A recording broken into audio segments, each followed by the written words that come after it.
И я просто хочу делиться коротким посланием с моим русскоговорящими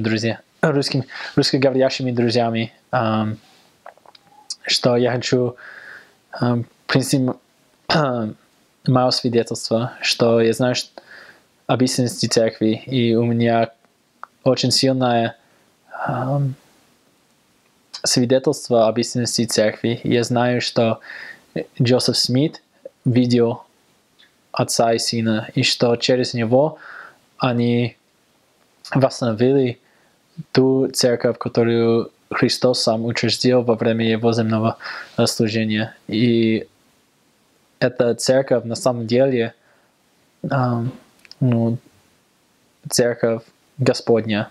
И я знаю, что иногда мы находимся далеко друг от друга, но мы все дети Бога. И я знаю, что если мы будем стараться любить друг друга побольше, мы можем находить общий язык, мы можем находить путь служения к всем.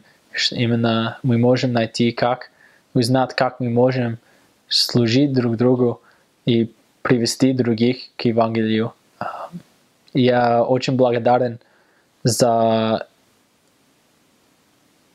те 2 года, которые я прожил в Украине, и что я очень благодарен за этот опыт и за все, чему я учился на нем, и за всех вас. И я люблю вас, и вы всегда в моих молитвах, и я всегда думаю о вас, и я благодарен за все, что вы сделали для меня, и еще продолжаете делать для меня, и как вы помогаете мне расти духовно.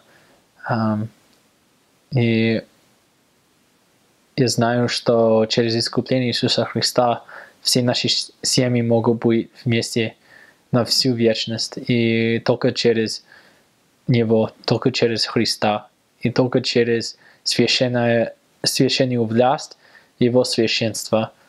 Я знаю, что Томас Эсмонсен, пророк Бога, и знаю, что он призван Богом руководить Божьей Церковью на земле сегодня.